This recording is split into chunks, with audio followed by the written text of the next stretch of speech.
Class 9th का आज हम स्टार्ट करने वाले हैं। पहला चैप्टर है नंबर सिस्टम मैथमेटिक्स,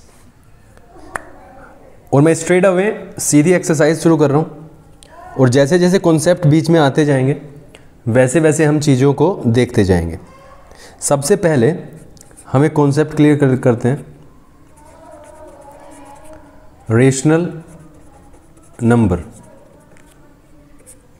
क्या है? Rational number. Rational number are in the form of P upon Q. ठीक है, तो जो भी नंबर्स पी अपॉन क्यू की फॉर्म में लिखे जा सकते हैं उनको हम क्या बोलते हैं? रेशनल नंबर्स बोलते हैं। लाइक 3/4, 5/8, यहाँ तक कि होल नंबर्स जो होते हैं 2, बिकॉज 2 को हम 2/1 लिख सकते हैं, और 0/1 लिखा जा सकता है। ठीक है, सो इस तरीके की जो फॉर्म में हम लिखते हैं उनको हम क्या बोलते हैं? होल नंबर, रेशनल नंबर्स बोलते हैं। यहाँ पर ये न्यूमरेटर होता है और ये डिनोमिनेटर होता है। इस बात का तो सभी को पता होगा। ठीक है, तो मेरे विचार से जीरो वाले में भी कोई प्रॉब्लम नहीं होगी, क्योंकि जीरो को तो हम किसी भी तरीके से लिख सकते हैं। 0/2 भी कर सकते हैं, 0/3 भी लिख सकते हैं, 0/5 भी लिख सकते हैं। So rational number can be written in the form of P upon Q, and if the numbers are being written in the form of P upon Q, तो वो क्या होंगे? रेशनल नंबर्स होंगे। ठीक है, तो फर्स्ट क्वेश्चन की starting करने से पहले मैं आपको समझा दूं, I am not doing here introduction. मैं सिर्फ यहाँ पर जो जो चीज़ें कॉन्सेप्ट में आती रहेंगी उन चीज़ों को मैं क्लियर करता जाऊँगा। जैसे कि पहला एक क्वेश्चन है, question number 1, is 0 a rational number? Yes, 0 is a rational number. मैंने यहाँ पे आपको स्पष्टीकरण दे दिया इसका। क्यों? बिकॉज 0 कैन बी रिटन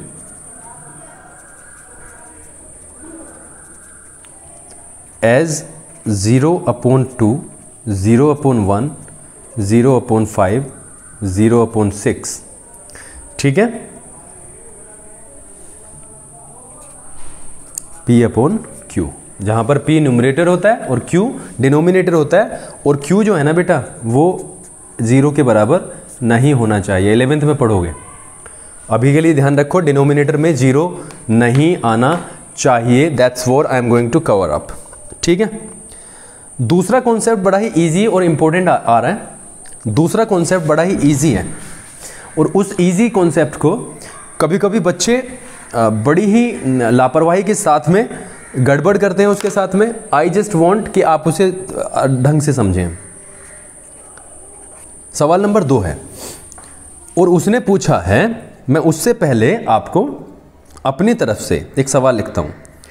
2 को हम बाद में करते हैं, but before that, before doing the second one, we are going to do something else. Find 3 numbers between 5 and 10। हमें 5 और 10 के बीच में 3 नंबर्स बताने हैं बेटा। अब 3 नंबर्स बताने तो बिल्कुल आसानी के साथ में बताए जा सकते हो। कैसे? देखो, सबको पता है 6, 7, 8, एक और बता सकते हो 9। लेकिन 2 नंबर्स के बीच में इनफाइनाइट नंबर्स होते हैं, बहुत सारे नंबर्स होते हैं जिन्हें गिना भी नहीं जा सकता। आप एक बात को सोचो कि हमने 5 और 10 के बीच में इतनी आसानी के साथ में 4 नंबर्स बता दिए, जबकि पूछा गया 3 था, तो आसानी से बता दिया। जबकि बहुत सारे नंबर्स ऐसे आएंगे जिनमें कॉन्सेप्ट यूज होंगे। मैं वही कॉन्सेप्ट की यहाँ पर बात करने वाला हूँ। अब मैं 5 को 5/1 लिखता हूँ और 10 को, बिकॉज इसको हम लिख सकते हैं, इसमें कोई प्रॉब्लम वाली कोई बात है नहीं। तो जब मैं इसको ऐसे लिख सकता हूं, व्हाट यू नोटिस इज, देखो न्यूमरेटर इसका सेम है, सॉरी डिनोमिनेटर सेम है, denominator is same, but numerator is not as same. समझे आप? यहां पे 1 और 1 के बीच में कोई अंतर नहीं है, लेकिन 5 और 10 के बीच में अंतर है बेटा। और वही अंतर हमें क्या लेके आया? 6/1, 7/1, 8/1 एंड 9/1। ऐसे लिखा जा सकता है। तो यहां से एक कॉन्सेप्ट हमारे क्लियर हुआ कि अगर हमें दो नंबर्स के बीच में नंबर्स प्राप्त करने हैं तो हमें denominator has to be equal, denominator को इक्वल करना पड़ेगा। ठीक है, जैसे कि यहां पे है, यहां पे तो पहले ऑलरेडी था। ठीक है, अब हम एक चीज देखते हैं जो कि अब एग्जैक्टली ये आपका सवाल आया है। आई होप ये आपके बिल्कुल क्लियर हो। क्वेश्चन नंबर 2 यहां पर हम करने वाले हैं, और क्वेश्चन नंबर 2 में क्या कह रहा है, find 6 rational number, 6 rational numbers between 3 and 4। 6 rational numbers बताने हैं 3 and 4 के बीच में। अब पिछले वाले सवाल में तो हमने आसानी से कर दिया क्योंकि 5 और 10 के बीच में बड़ा गैप था, लेकिन 3 और 4 के बीच में तो बेटा गैप ही नहीं है, बहुत बड़ा गैप है। बट उसके लिए हम अभी समझेंगे चीज़ों को। ठीक है, चलो जी, इसको जब हम सॉल्यूशन करेंगे, सोल्व करेंगे, तो इसमें एक बात ध्यान रखनी है। देखो 3 को हम 3/1 can be written like this, 3 ऐसे, एंड 4/1, ये दो नंबर्स हैं। ठीक है बेटा, इन दो नंबर्स के बीच के नंबर्स कितने, 6। और मुझे क्या चाहिए, मुझे चाहिए कि मैं डिनोमिनेटर को सेम कर दूं, इक्वल कर दूं। अब आप कहोगे कि डिनोमिनेटर तो अभी भी सेम है, बट बेटा यहाँ पे अंतर नहीं है, फिर मुझे डेसिमल में लेके जाना पड़ेगा इसे। यानी 3 और 4 के बीच में क्या आता है, 3.1 आता है, 3.2 आता है, 3.3 आता है, 3.4 आता है। तो तुक्केबाजी is not going to go longer, इसलिए हम इन चीज़ों को बिल्कुल सर्टेनिटी के साथ में करते हैं। ठीक है, चलो एक सीधा सा मैं मतलब बताया था। I don't know who teaches this how, and मुझे ये भी नहीं पता है कि समझ में आता है या बहुत जल्दी आ जाता है। I don't know this sort of things, but मैं यहाँ पर सिर्फ इतना बिलीव करके चल रहा हूँ जो मैं आपको सिखाने वाला हूँ। This may be helping you. यहाँ पे देखो, मैं सिर्फ क्या करने वाला हूँ, ये 6 पे ध्यान दो। जितनी संख्याएं बीच में से निकालनी है, एक इक्विवेलेंट फ्रैक्शन होता है, इक्विवेलेंट फ्रैक्शन। ठीक है बेटा, इक्विवेलेंट फ्रैक्शन में क्या होता है, इक्विवेलेंट फ्रैक्शन मेरे विचार से 5वीं से स्टार्ट हो जाता है, 6ठी से स्टार्ट हो जाता है इक्विवेलेंट फ्रैक्शन, समझे।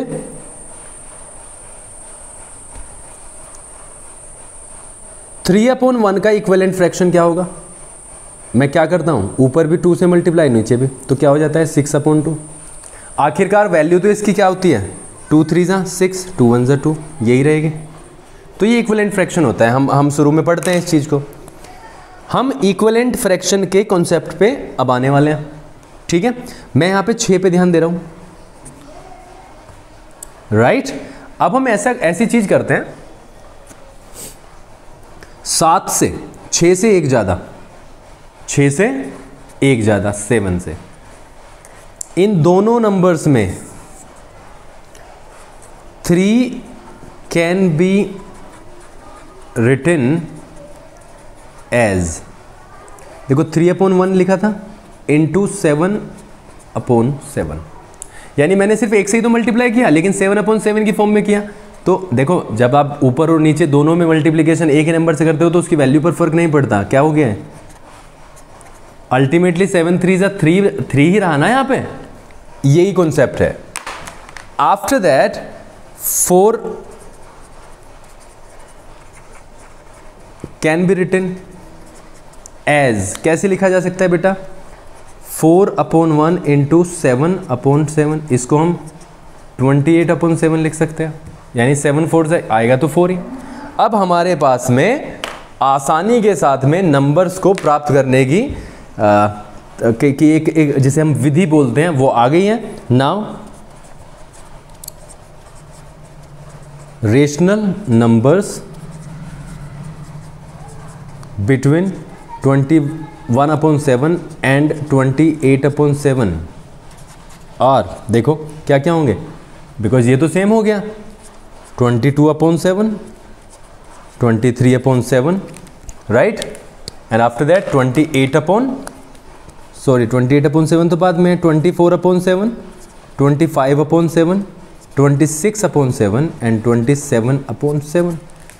देखो यही बीच में पढ़ेंगे 1 2 3 4 5 6 एंड एग्जैक्टली हम क्या कर रहे हैं, इन्हीं के तो बीच के निकाल रहे हैं। तो हम क्या कर सकते हैं, इसको बाद में कंक्लूजन के तौर पे लिख सकते हैं, rational numbers between 3 and 4 are, यही लिखेंगे, ये वाले रेशनल नंबर्स आ जाएंगे 3 और 4 के बीच में। ठीक है, बहुत ही बेसिक सा कॉन्सेप्ट है।